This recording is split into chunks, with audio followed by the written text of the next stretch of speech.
Steam Next Fest is something I've come to look forward to as it's where I'm able to find new and exciting games. I'm even able to find Game of the Year contenders like Ocho sometimes. It also lets me try out new genres that I normally wouldn't play if I had to pay money up front. With that said, I am the Red Riot Robot, and this is a small list of the best games I've found.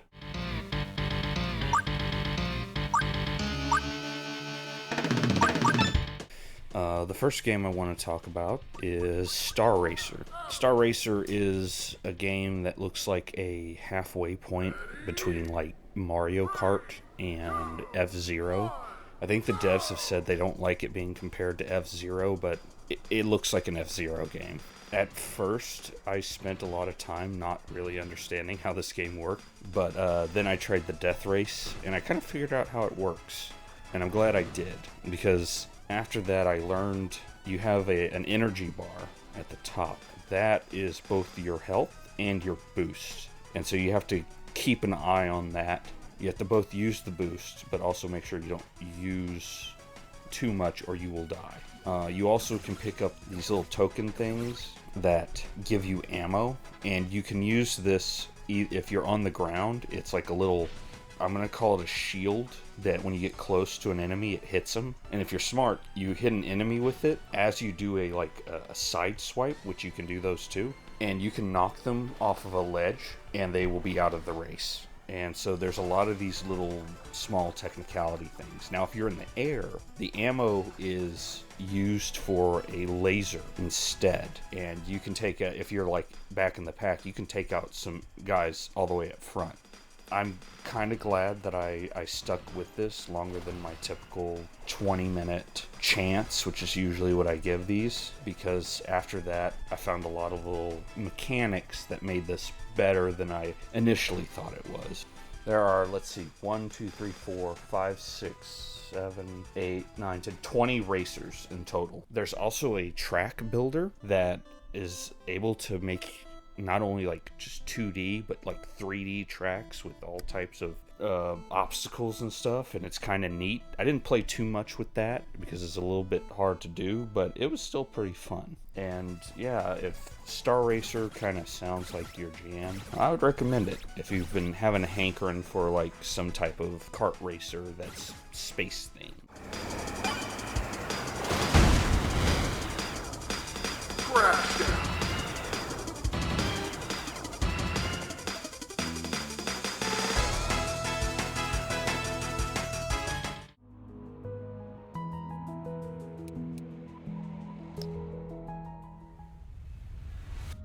Speaking of space, Breachway, which is a deck builder mixed with FTL. You know, everything with FTL where you have like different factions depending on what faction you start with. They will like or dislike you. A lot of the like basis of it from the map area is very similar to FTL. The combat is where the deck builder stuff comes in, and it's a really good deck builder. If you've played them before, you'll know what you're getting into, but you're also able to attack enemies' weapon systems and shield systems, so that there is a way to knock those out. It doesn't have the granularity that FTL has, but I really did enjoy what there was in this game. It's really good when you're able to like have a card that can give you weapon ammo. Well, get you energy for every 2 weapon ammo expended, and at the same time have another card that gives you ammo for, I don't know, something like healing yourself enough. And so what you do is you try to create these little cycles between each turn. I would definitely recommend Breachway down the line. I don't have a real transition here, so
Mullet Mad Jack is a fast-paced FPS where the goal is to get to the end of the level. It has roguelike elements, so at each end of level, you'll get something else. The big twist to this, you have 10 seconds to live. You're able to add seconds to that by killing robots along the way. Usually it's like 3 seconds per kill. You're able to get 10 seconds if you pick up like a special weapon, like a knife or a club or an axe, and you use the melee attack near an enemy, and that'll give you 10 seconds. Outside of just shooting, you also have a kick, and you're able to kick guys into anything in the environment. Electricity, fan blades, through doors, off cliffs, whatever you can think of. And that's basically all there is to this game. It's just getting through levels fast and fast and fast as much as you can, and eventually you will either get to the end or you'll die after you choke somewhere and you do something really stupid. It's extremely fun and addictive to just keep trying and trying and trying, because it loads very fast. That's a really good thing about it, is once you die you can start over like that. And once you start over, you get to start from scratch. The one boss I fought is really good for what it was. I don't know if there's a second boss. I think there is, because you're able to go to a second set of 10 floors. But I stopped recording after I died after a very long record session. And yeah, that's Mullet Mad Jack.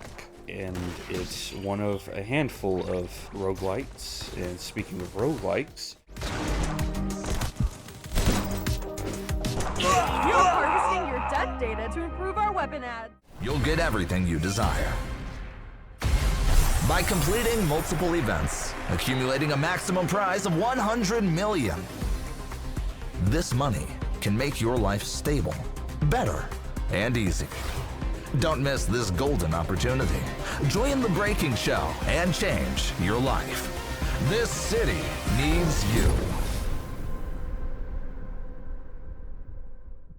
I also played The Breaking Show Meta Ghost, which is a lot like Hades. Right now it's not as good. I don't know if when they launch it, it'll be like in an early access like Hades was. But right now what's there is solid enough. So far, all I could find was one elemental type to add to weapons, which is electricity, and that's fine, but you know, there needs to be more. I guess I should say, instead of picking weapons, you pick contestants. And the way this game works is it is a big contest to win.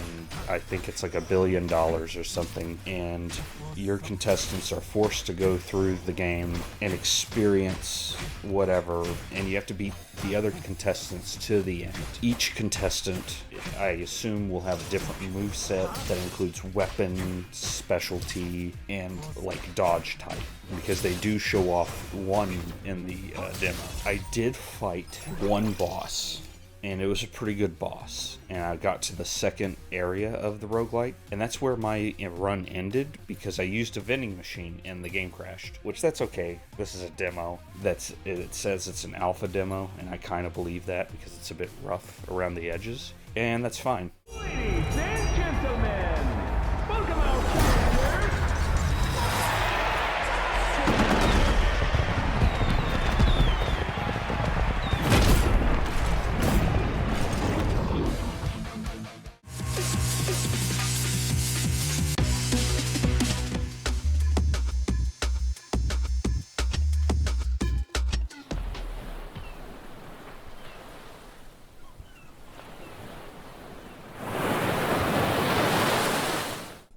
Speaking of crashing, here's a game where you crash into the ground.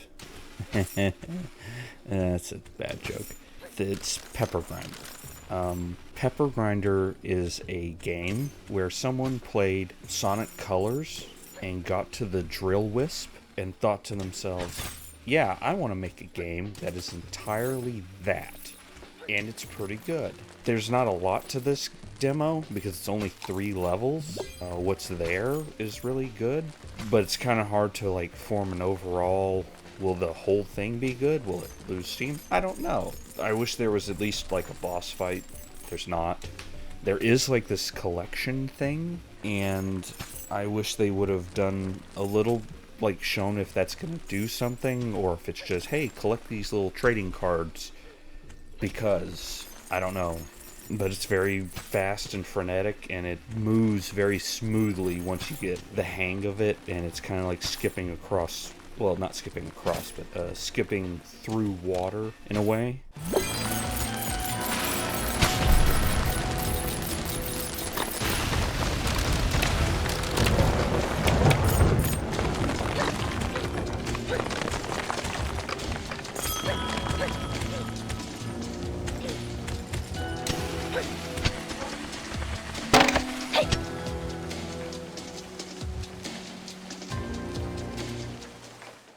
Sweet!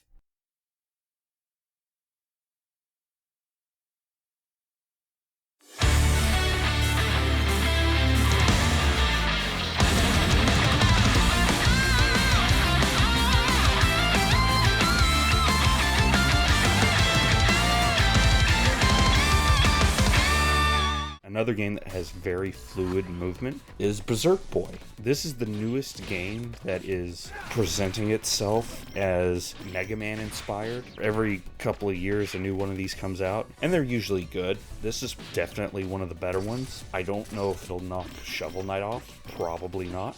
But it is very good for what it is. The way I would describe it is, hey, you remember how Mighty Number 9 was crap and it had like that weird gimmick where you hit an enemy and then you press a button to finish them off, or you dash at them?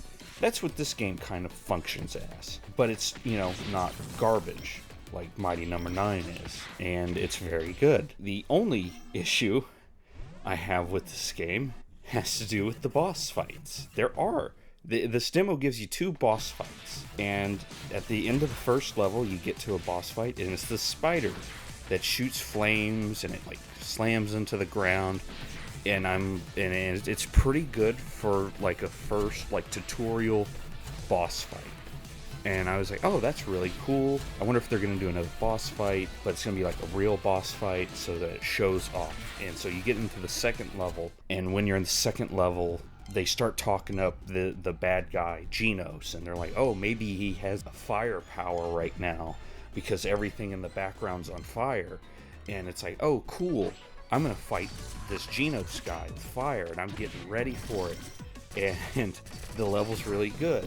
And then I get to the end of the level, and it's another spider that's a bit fatter and bigger and has some different moves, but it's basically the same boss again. and it's the most just disappointing thing. I know it's just a demo, but like you can't talk up a boss. You can't talk up a guy and then just be like, oh no, we're not gonna let you fight him. No, you can't. We can't let you do that. We can't let you have satisfaction. I hope that isn't the actual second boss and they just replaced this in, because this also feels like something that should be like put towards the latter half of the game as like a mid-level boss in a Mega Man game. Outside of the boss thing though, it's very good and it feels amazing to play, because the way Berserk Boy's powers work is his attack is a dash. And you can use that dash for extra platforming and learning how to, you know, dash into something and then dash maybe diagonally at something, and combined with like wall jumps is very fun. I really liked it, but yeah, that boss thing was very disappointing.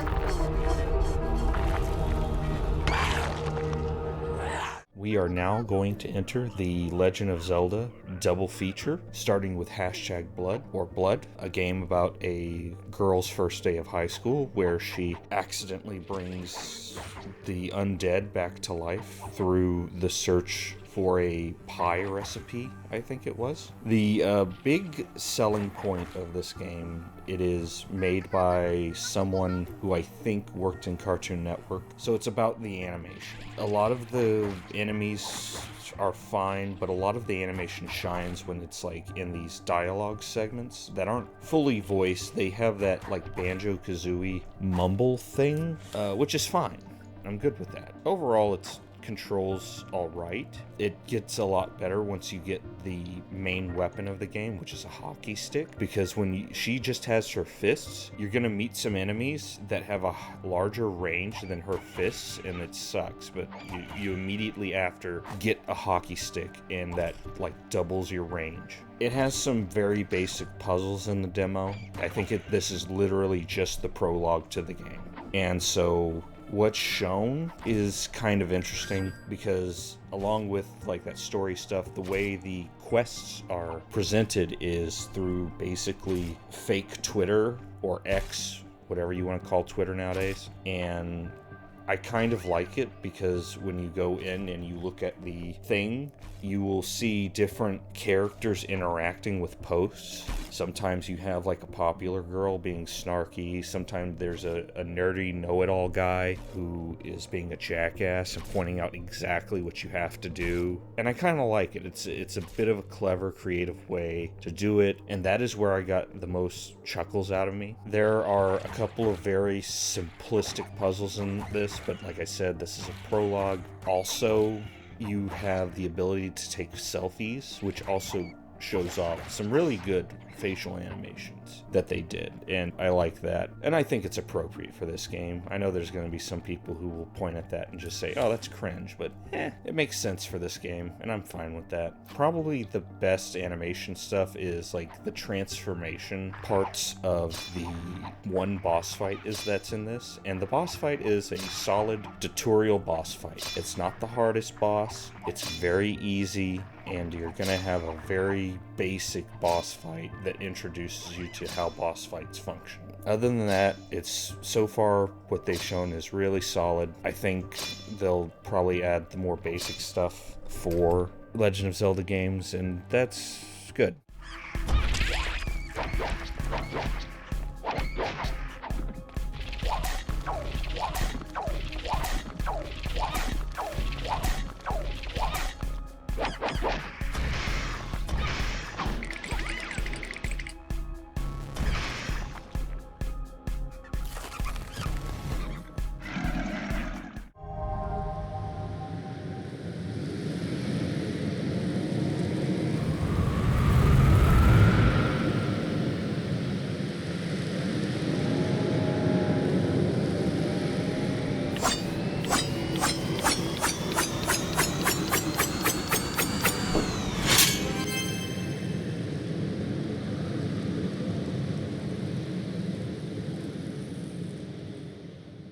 The other Legend of Zelda clone that we have is a game called Crypt Custodian. I kind of had to cut my time short with this game.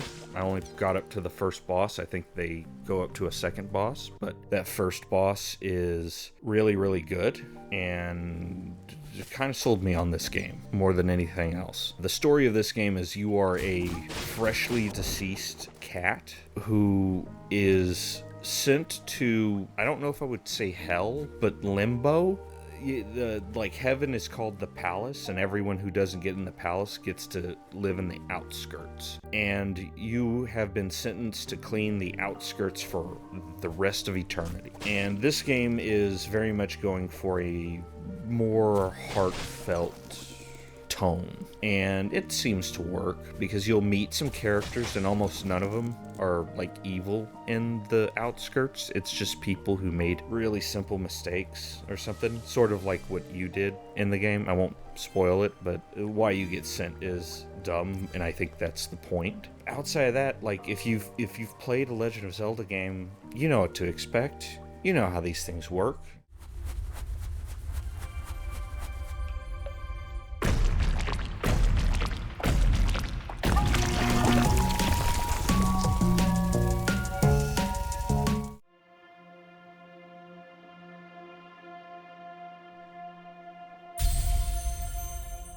So that brings us to Eden's Guardian. Probably outside of, I want to say, Star Racer is the only other game that doesn't really show any story. This is more of a vertical slice demo where you are given powers you would progressively get throughout the game in a short period of time. It's very short, but it's also very good at showing off what it wants to. It's a basic Metroidvania where, you know, you have a jump, you have a 3-hit combo with your sword. The only gimmick this game has is you have a sword that you can throw and you get to teleport to it. At first it gives you the ability to throw the sword at like a wall and then teleport to it, but then it gives you like the ability to throw the sword at an enemy, and that won't kill the enemy, but you can then teleport and it'll do this like slash that looks cool as all shit, and I love it, and I wish it did more damage than the same thing as a single hit from your sword, but that's kind of all the game really shows. It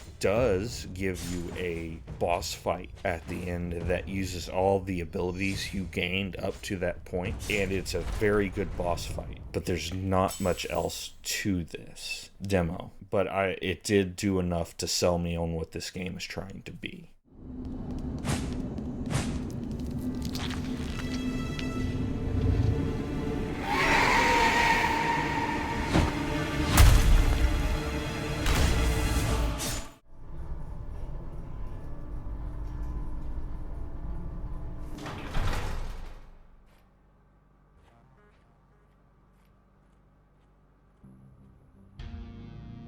I don't know what you're looking for down here, but you're not gonna like what you find. Yeah, I know.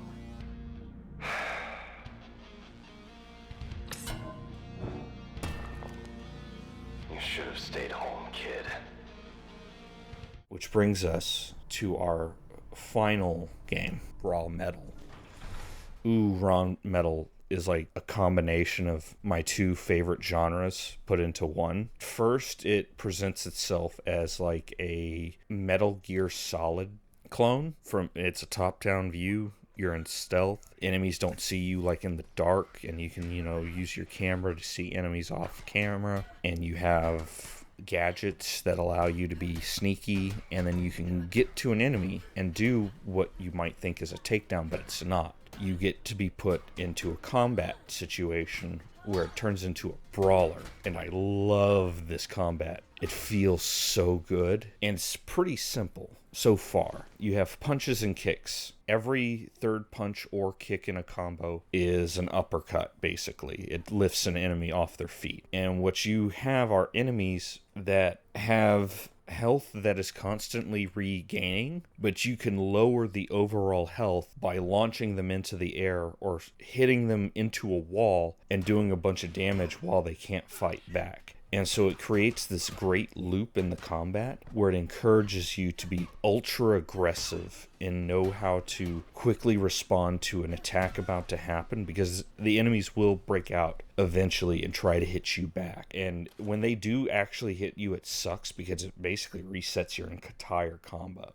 You're also able to use your gadgets that you would use for stealth in combat. So, you have concussive grenades, and you can use that and throw that off to the side of an enemy and blow them into the wall and start comboing them onto the wall. You can throw a mine that holds them in place, and you can do a combo on them while they're in place, get them into the air, and do some more. There is so much to this. There's running attacks as well. I need to bring that up.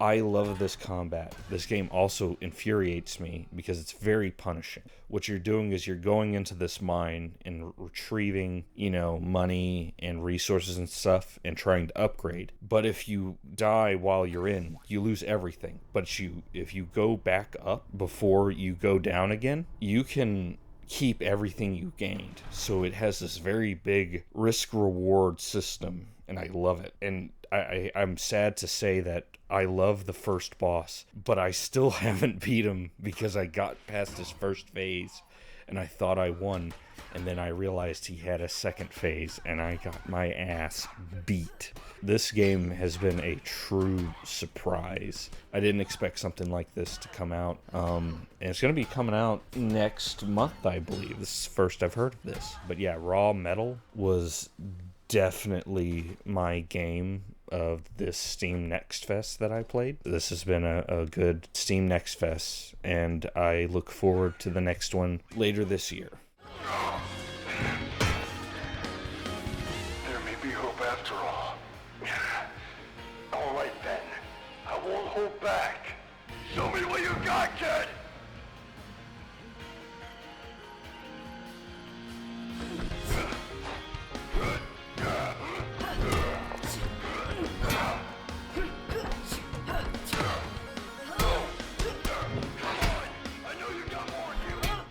Alright, that's the end of the video. I chose to go without a script this time, like I said I would. And while this was faster recording and getting footage, I have had to spend more time editing. So I'm glad I did this, because now I've learned what each one will entail. I think I'm definitely going to go for more scripted videos in the future and just learn how to read scripts without sounding like a robot.